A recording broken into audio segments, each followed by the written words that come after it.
Hi guys, thanks so much for joining me today. Today I'm doing a highly requested and anticipated video.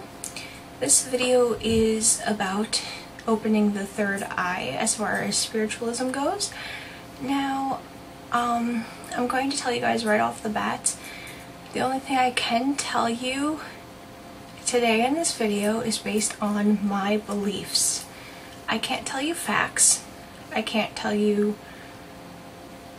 what I do is the right thing to do, because I do things based on what I believe in, and I do them how I believe they work, and that's all I can tell you. I recommend that if you want to open your third eye, get into some sort of spiritual based religion, as I am into, it's a very positive thing. It can be. But I also recommend that other than just hearing what I have to say today, you want to do a little research into it. And I'm actually going to put some websites down into the drop bar. Please check those out as well. And I'm going to give you a list of reading. And you don't have to read each and every book, but I'm going to have to recommend something, because spirituality is a very positive thing, but it's just not something I feel you can jump into cold. I consider myself to be a spiritualist. That is my religion. It's my religious beliefs, and I know some people believe that spiritualism means that I'm a person who invites people into my home and I wear a big long robe and maybe a turban on my head. We sit around a round table and we do a Ouija board every week and we have seances, and it's like 1890s again, and that's what we do. But no. I believe in the power of my higher self, and that is the most important thing about spiritualism to me.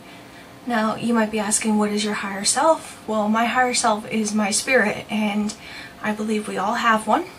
And some of you may be thinking of it as your soul, and that's okay too. I call it a spirit because it's the same thing as when you hear me talking about paranormal and ghost videos. When I see spirits or encounter spirits or get voices of spirits, I believe that's what that is. It's when somebody is deceased, their higher self or their spirit, which is inside me right now, just goes on. And your higher self, it's so important to the goodwill and nature and just well-being, is what I'm trying to say, of your ego and your lower self, your human state. So if you want to get into spirituality, that is the reason you should want to do it. It's because you want to nurture your spirit so you can be a better person for your human form here, and so you're ready for the next realm. If anything I just said to you you think is completely nuts and crazy and total bullshit, don't watch this video. That's me, guys. This is my religion. I mean, there are a lot of spiritualists in the world.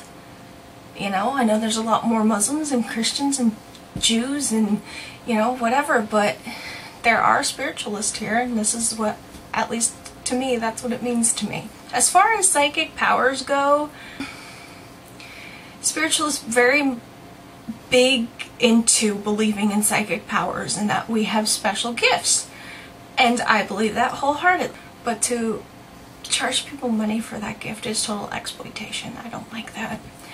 Which is why when you guys said, can you teach me how to open my third eye, I said I will absolutely help you guys out a little bit. But, you know, you gotta want to do this for the right reason, guys. James Van Praagh is like one of the best spiritualist psychic mediums out there. I'm going to review this book when I'm done making this video. This book right here, Ghost Among Us, can be your friend when it comes to you wanting to communicate with people on the other side, in the other realm.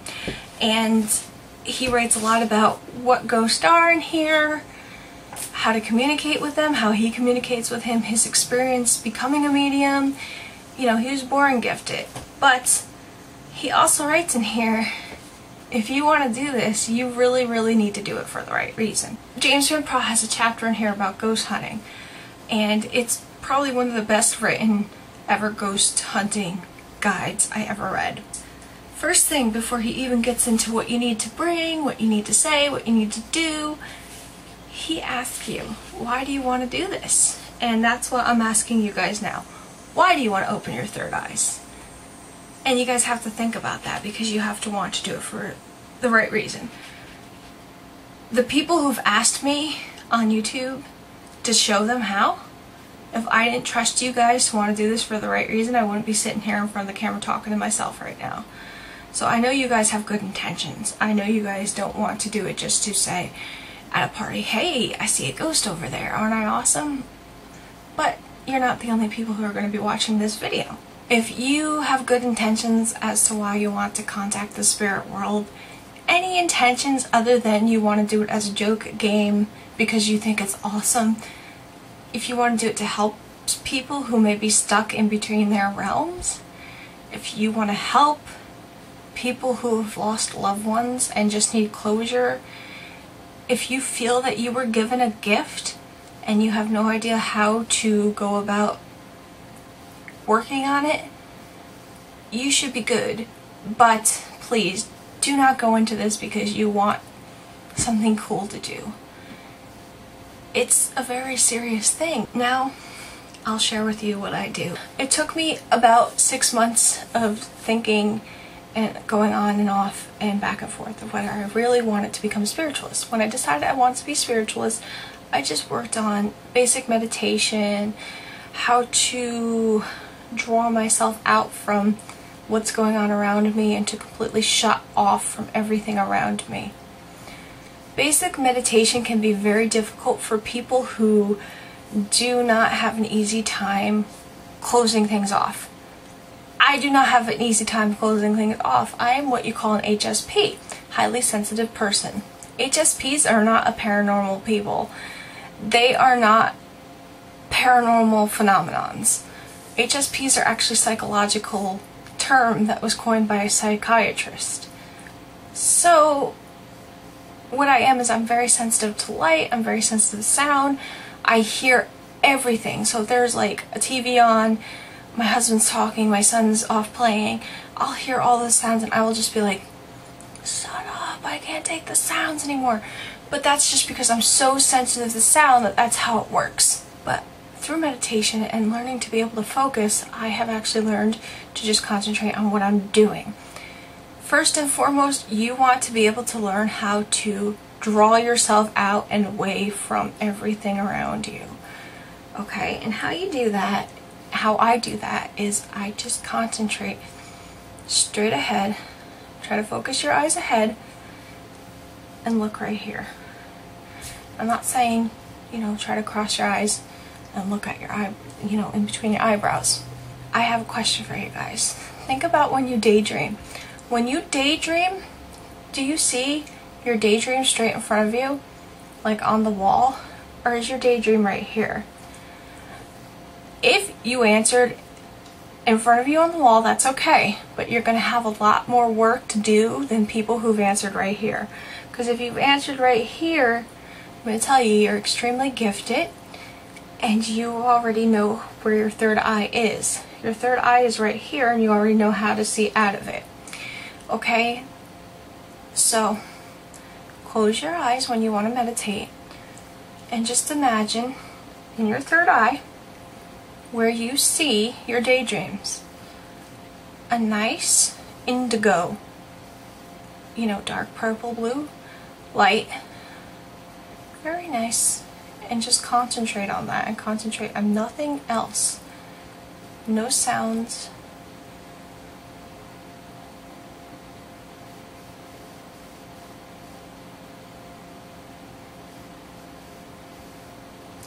And I don't know how good it was for you guys to see that, but I completely almost stopped breathing.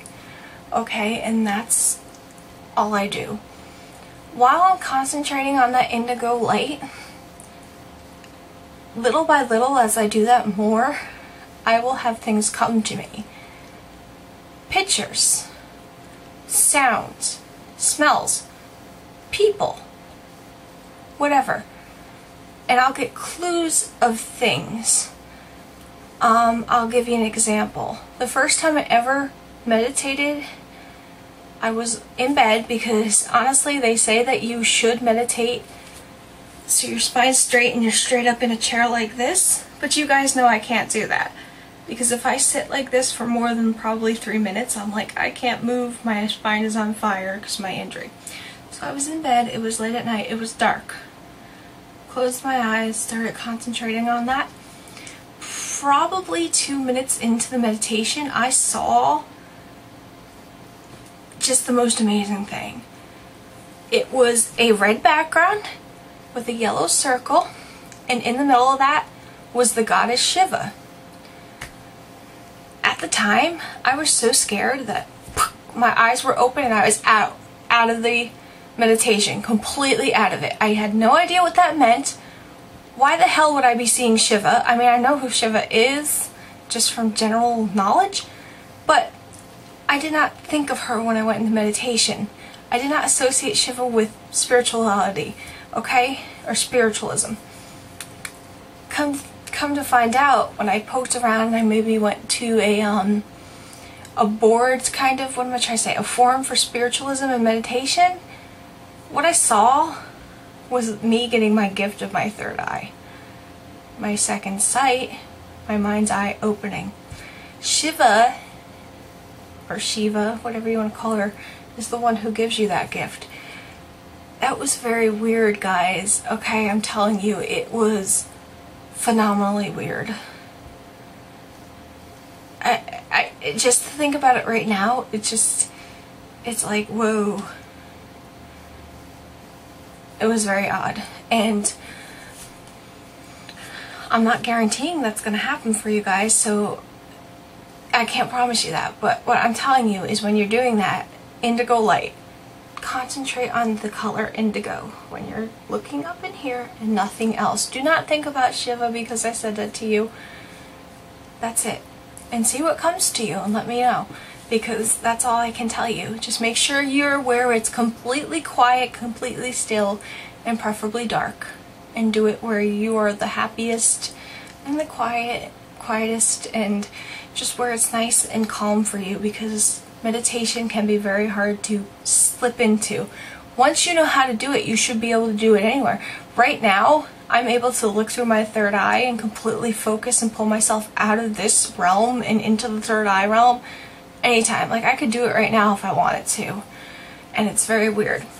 I'm grabbing this to play with it.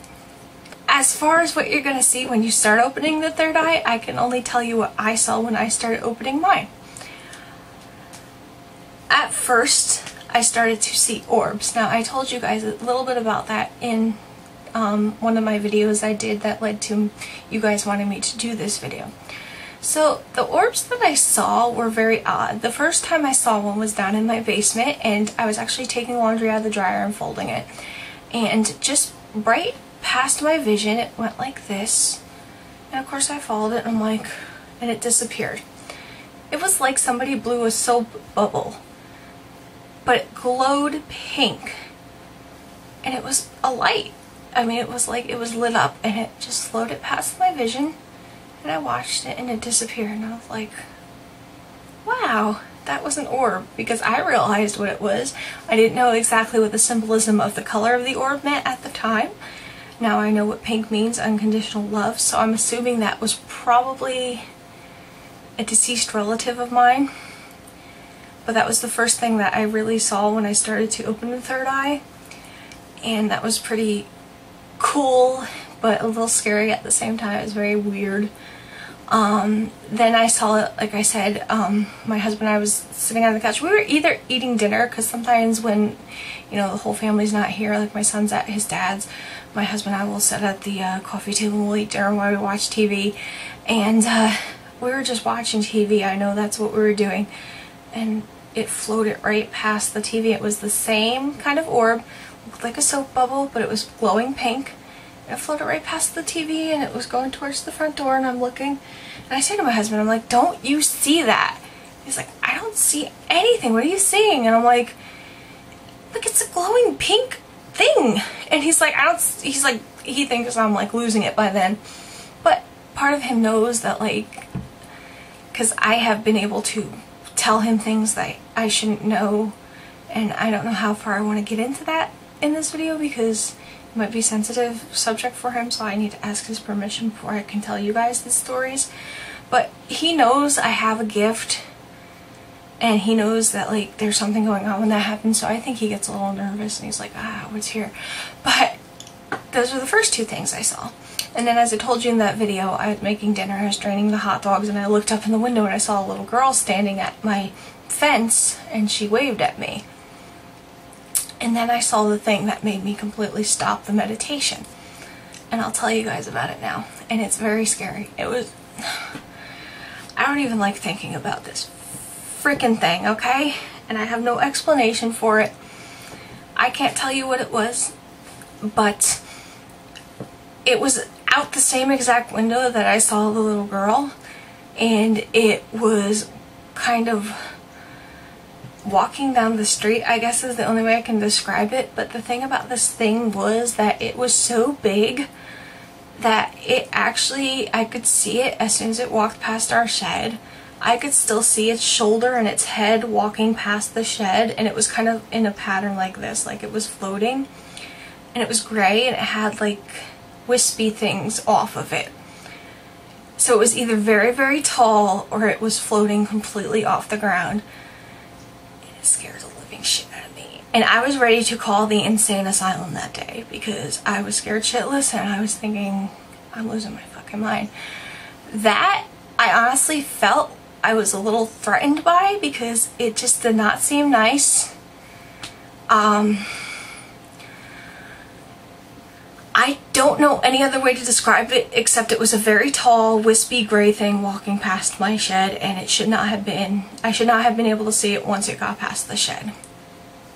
But, you know, that's what you guys have to be prepared for. When you open the third eye and you start to open it, you're going to start seeing things, hearing things, experiencing things that might scare you. I mean, I lived with ghosts and spirits and had a lot of paranormal experiences before I opened my third eye, but I honestly don't know if I ever felt so scared in my life as I did when I saw that gray thing. I mean, the kids banging on the wall in my bedroom was pretty freaking scary, but that gray thing was just, I think it was because I had no idea what it was, and it was so freaking big that it scared the living crap out of me. I think about it and I'm like, could it have been a balloon floating by? Could have been, I don't know. It's just, I like want to draw a picture of it and send it to like a really high-powered good psychic and be like, what was this thing? That's all I do. I know you guys are probably like expecting this awesome video where I'm like, I sit there and I'm like, but I'm not. I mean, I tried. If you guys have questions, like inbox me seriously and I'll answer your questions. So I can answer your questions like specifically and be able to send you really long messages, because a lot of times when you guys leave me comments, I'll type really long messages to you and I have to like chop them up because I don't have a lot of room to talk. Now, this video right now is like almost 30 minutes long, so I'm definitely gonna have to like edit it. I almost said delete it. I'm gonna have to edit it a lot. So thank you for joining me. As I said, please comment with your questions or inbox me if you have questions and you need more advice, and I will definitely do it for you guys. And I hope that, you know, this answered your questions. I know it was a long